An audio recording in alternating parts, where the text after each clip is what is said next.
Alright, welcome back to another What I've Learned video, and this time we're going to be focusing on Helmawr's right hand, the Palanite Enforcers. These What I've Learned videos are specifically what the title says. They are about what I've learned so far in playing with these gangs of the Hive. They are by no means meant to be an in-depth review of the faction, and my goal is to equip newcomers with some knowledge to hopefully help them get out of the gate a little bit easier.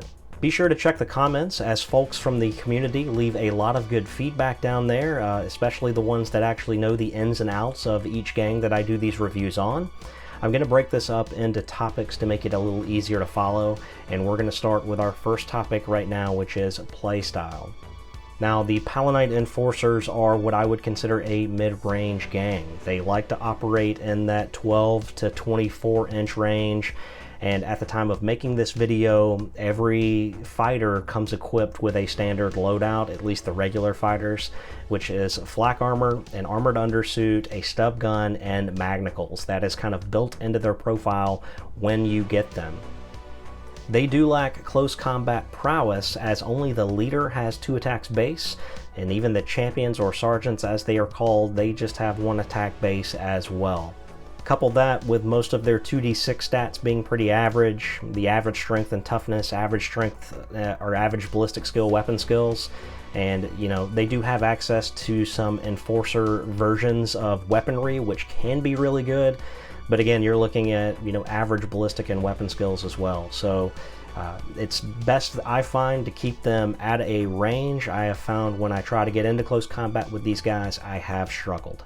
So for me, if you kind of like that more shooter type of gang, corrupt law enforcement type of feel, then the Palanite Enforcers may be a gang for you. Moving on to our next topic, we're going to address gang founding, and as I say in every video, your gang founding is very important because you want to be sure that you maximize your bodies, because your bodies equals activations, but you also want to be sure that you are fielding an efficient force. For example, if your opponent has 9 bodies and you only have 6 or 7 because you have sunk a lot of credits into a few guys, then they're going to have an advantage on you from an activation perspective, which can be very powerful. The leader of the gang is called a captain, and you can choose to run him as a regular patrolman or a subjugator version for 10 credits more. We're going to touch on the subjugators a little more, but if you do choose that, then you have to run at least 2 subjugator gangers along with him. So that quickly adds up. As it costs 10 credits more, that is quickly a 30 credit sink to have a subjugator captain.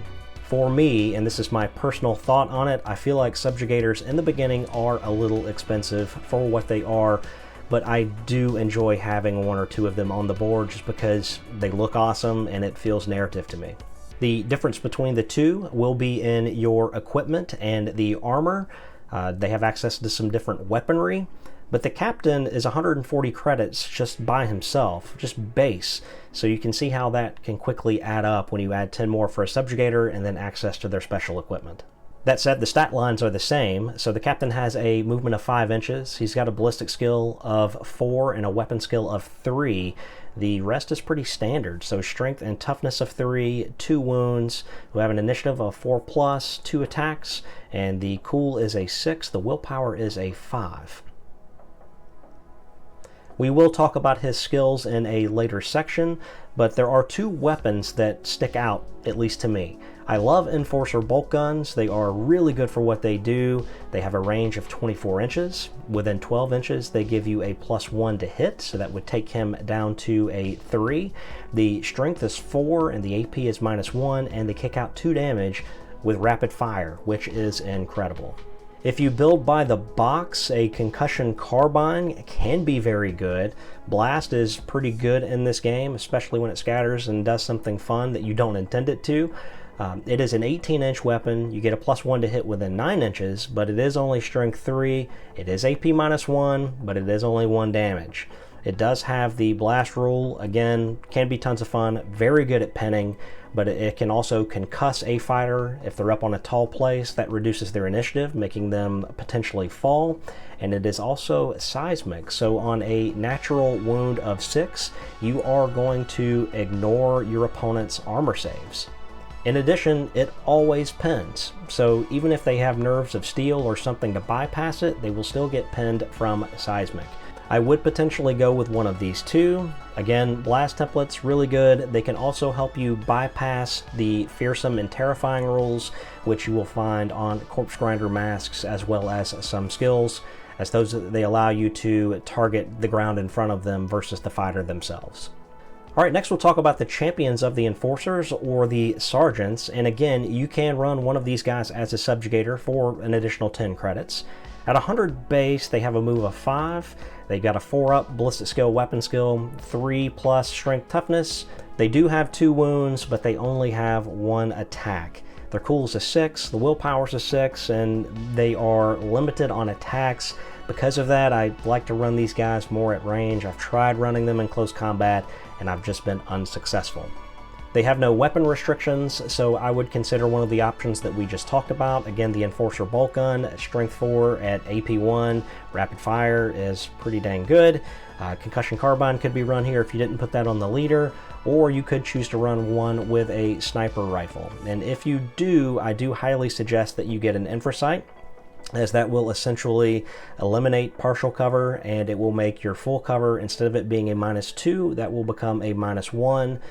That infrasight also will allow you to shoot through smoke and do very well in low light, pitch black type of conditions.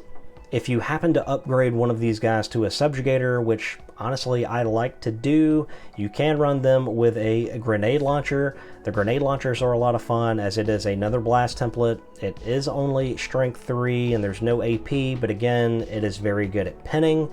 And you can add a crack grenade to this, which I like to do. And the crack grenade all of a sudden makes this weapon a strength 6 shot, and it is going to be at AP -2 and 2 damage. So I really like a good crack grenade shot if you can line that up, but that loadout is close to 200 points.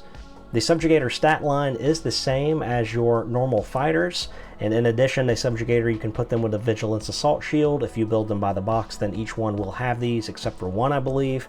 And this gives you, they also have layered flak armor, which gives them a +1 to their save.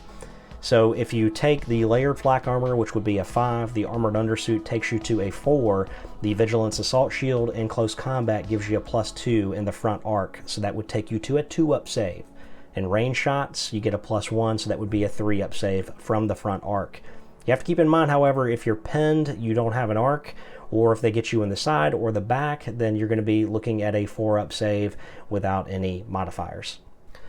For the assault ram and the heavy concussion ram, I haven't really used those a lot. The heavy concussion ram has a 30-inch range on it. It is strength 4, AP -1, and 1 damage. The other one is more close combat oriented. I just haven't used them that much, so I can't report on anything with those.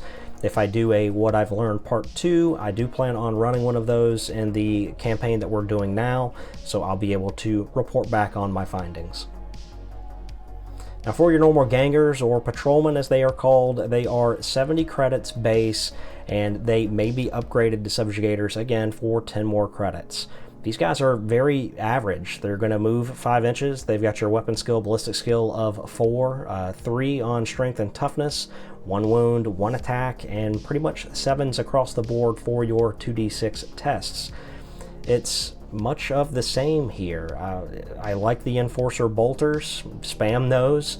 They are a bit expensive. You could potentially mix in a sniper if you wanted to mix things up. You could also look for an Enforcer shotgun here for some fun. It's a template weapon, which is very good at pinning, and if you're brave enough to get up close, you can fire this salvo mode for a +1, but again, it's getting your guy up close. If he happens to whiff on that, he's going to be in trouble more than likely. I just like the Enforcer bolt guns here for the range, rapid fire, strength 4, and AP 1. They're just very good, and I like to bring a lot of them. Now, we talked about Enforcer shotguns and why I like running these in case the guy dies, or if he retires, or whatever the reason may be, and your rookies come in. They do come in after a ganger decides to retire or dies or something else. They come in for free. They still have their flak armor, their magnicals, and their stub gun, and you can kind of gift them one of those Enforcer shotguns. And that means that you've got a Juve that can now do pretty well with pinning. I think they're a little expensive to buy for these guys up front. Just run them with their stub guns and, you know, send them into action. You could maybe equip some dum-dum rounds on them to give them a little extra firepower. But this is where you can give them that Enforcer shotgun, and all of a sudden they become viable from a pinning perspective as they're able to go in and lay that template down and potentially do some damage. Outside of that, these guys are a ballistic skill and weapon skill of 5, so they're not going to do a whole lot of good from a combat or even from a shooting perspective. With their stub gun, even up close, they still have a 50-50% or a 50-50 chance to miss. So in summary, I tend to play my Enforcers at mid-range. I do like to put a lot of Enforcer bolt guns out on the board. Strength 4 rapid fire makes them extremely viable. If you take a sniper rifle, be sure you bring an infrasight with it at this. That will help negate partial cover and bring full cover down to a -1. Your blast templates are very good on the concussion carbines and grenade launchers. While they're not the best at wounding and dealing damage, seismic can come into play on that concussion carbine, negating an armor save. And blast templates in general are just very good at pinning, which is a key point to this game. I also don't want to downplay magnicals. They are absolutely fantastic, and we're going to talk about those in the equipment section coming up. Now our third topic is going to be skills, and for skills the captain will have access to Brawn, Shooting, and Palanite Drill, which is the specific skills for the Enforcers. Your champions or sergeants are going to have access to Cunning, Shooting, and Palanite Drill. So I'm not going to touch on Brawn so much because I typically don't run these guys as a close combat oriented type of gang. I like to keep mine, again, more at range. And Shooting is just a very good skill tree because it does have Fast Shot. Fast Shot allows you to treat your basic shooting action as a simple, and it essentially allows you to shoot twice. Trick Shot is good at reducing cover, similar to an infrasight, but Fast Shot is just so powerful. The Palanite Drill skills are very narratively written, but I can't really find a whole lot in there that I like. Could potentially look at Got Your 6 in case you're charged, but again, Fast Shot is just really hard to overlook.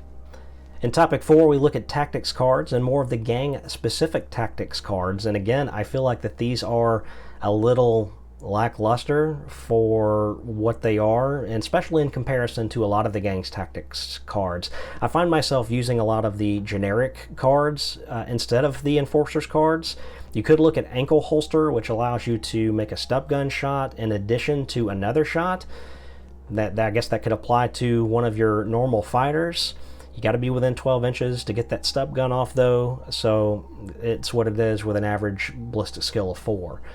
Excellent reconnaissance gives the infiltrate ability, which if you've watched any of our games or if you've seen any of these other videos, infiltrate is extremely powerful. Shock and Awe can be powerful, as it gives D3 +1 fighter the fearsome skill. That can be very good when you think you're about to get charged. We actually missed this in our previous game and wished I would have used it, but that is kind of like that corpse grinder ability where if somebody wants to charge you, they've got to pass a willpower check. Outside of these, it's very tough to find gang-specific cards that I like, and I tend to look more to the generic cards for a Lucky Shot card to reroll a critical miss, or a Seize the Initiative where I need that critical, start of the turn to either get a fighter out of the way or perform some kind of action. So it's kind of what it is for the tactics cards. I just don't find any in there that I'm particularly fond of. In our last topic, we look at the items that these guys can bring, and while they're already equipped with this, magnicals, you just can't underestimate the power of magnicals. Every Enforcer has them, and on a charge, as we play at least, the fighter can try to lock another fighter in place. They have to pass an initiative check in order to avoid it. If they're concussed or something else, they have a -2 to that, so you can see where this can be a pretty good combination.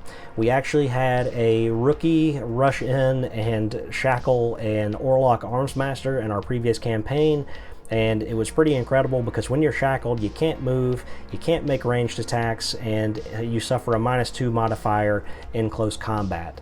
In addition, they have to spend their activations trying to break out, and you can really take someone out of the game, maybe not out of action, but you can really limit what they do with using magnicals effectively. As the campaign progresses, you could potentially look at penetrator rounds on your bolters. They are AP -2 in rending, but they are unstable, which for me is a bit risky. I guess if you're in a situation where you need something like that, you know, a rapid fire weapon at AP -2 and 2 damage, that can really put a hurting on someone, but it does come with a downside. Now, we've already talked about infrasights if you happen to run a sniper rifle, so I won't touch on those anymore. And these guys have access to a ton of grenades, and I recommend that you just try playing around with these and find out what you like. You know, from the regular frag grenade to photon flash grenades. Those are pretty cool because they make enemy fighters lose their ready markers. I think you're going to start seeing us start to run a lot more grenades in our campaign, because if they miss and they bounce off somewhere, that can lead to a lot of fun interactions on its own. And with that, our overview on the Palanite Enforcers is done, and I really enjoy playing these guys on the tabletop. If you've watched our games since the beginning, the Palanite Enforcers have been around since the very first battle report, and I really struggled to use them. However, since that time, I feel gotten better with them, and now for this campaign and even the last one, I feel like that they can compete for top honors consistently. Yes, they can be outshot, they can definitely be out meleeed, but shackling is a ton of fun. Running around with your magnicals and the Enforcer bolt guns for what they do is a really good weapon. I just have a lot of fun running the Enforcers. As always with these videos, don't just take my word for it. Be sure that you do some additional research. There are plenty of good resources out there, from Goonhammer to Wellywood Wargaming, Commander Cheapskate. There's also the Necromunda Worldwide Facebook page. You could get into Some City Radio's Discord, the Dome Runners, and then a new podcast that I found just this past week, which is Gildersford. It seems like they've got a lot of really experienced players that are going to be doing a podcast moving forward just on the narrative and the games that they're playing. So I really look forward to learning a little bit from them as well. As always, if you have any comments or questions, you can leave those down below, and I will be sure to read and answer each one of those. And I always like to give a big thank you to my 2022 Coffee Supporters Club. Your names are on the screen now, as well as on a piece of our terrain. If you'd like any information on that, a link will be down in the description. It's by no means necessary. If you've watched the video this far, you've done more than enough to support our channel. So I'd like to thank you once again for watching. We'll see you in the next one. Take care.